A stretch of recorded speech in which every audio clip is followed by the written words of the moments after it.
Hey everybody, it's Brooke, and you typically know me as the dyer behind Fully Spun, but I actually am also the chair of diversity and inclusion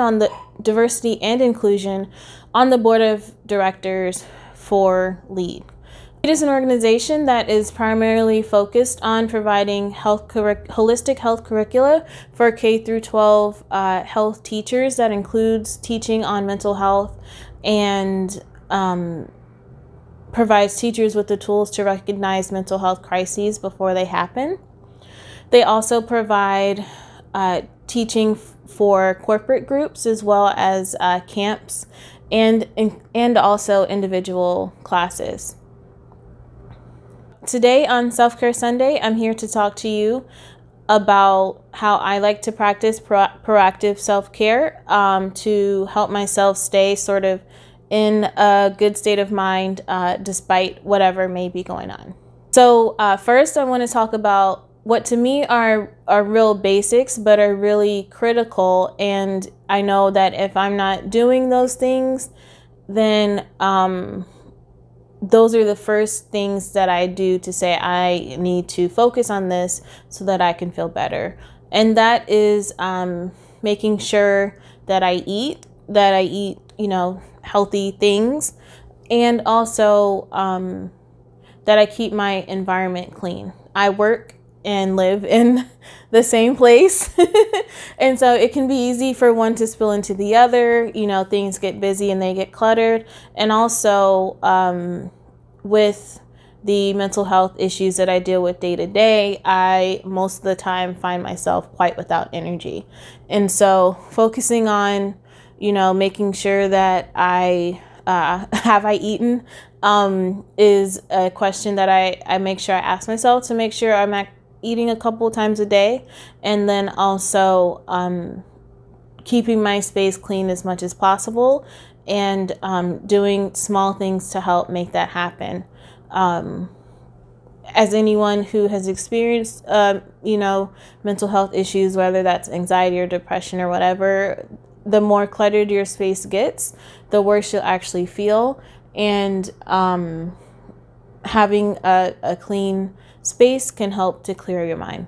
My second one is actually advice I would give to everyone, whether you have diagnosed mental health issues or not, and that is to go to therapy. I've been seeing my therapist for a couple years now, and I see her every other week. By this point, we've gotten through all the tools of CBT, but she helps with this sort of like a check-in, and to make sure that I'm not losing sight of sort of how I'm doing overall.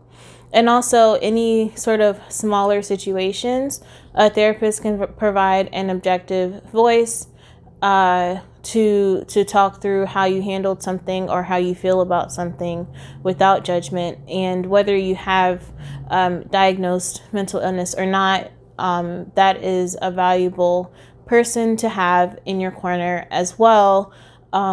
We've all got things that need to be worked through that have happened to us, whether a long time ago or recently. And so I definitely say find a therapist and go see them regularly. And if you're having trouble finding one who's accepting appointments, you can actually call the number on the back of your health insurance card, and they can give you some leads. So they won't all be exactly correct, but that's how I found my person, and I'm really happy that I did.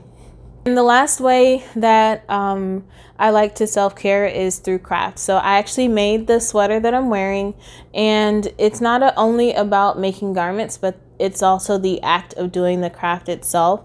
So I'm mostly a knitter, but there's knitting, crochet, embroidery, sewing, weaving. There's all sorts of crafts out there where you can make something with your hands for yourself or your environment, and that in itself is an act of self-care or self-love, to do that and make something that you like just for yourself, not for any sort of means of production. It's also a way you can show love to others, which, as we know, giving of yourself to others helps you to feel better.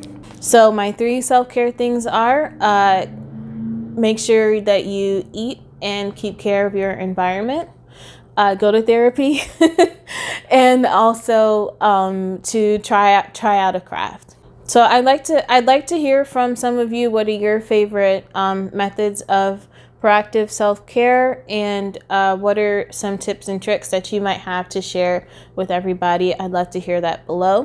One of the great things that LEAD does is their online mental health classes, and their most recent release is one about anxiety and things that you may be experiencing lately. And so if that sounds good to you, you should definitely head on over to their website to check it out. One of the great ways that you can help increase access to mental health education is through a donation to LEAD, or through having your corporate organization do mental health training. Every mental health training that's done helps provide mental health education to a low-income K-12 school, and helps expand access to those resources. All right, everybody, thank you guys for watching. Don't forget to comment below and let me know how you like to self-care.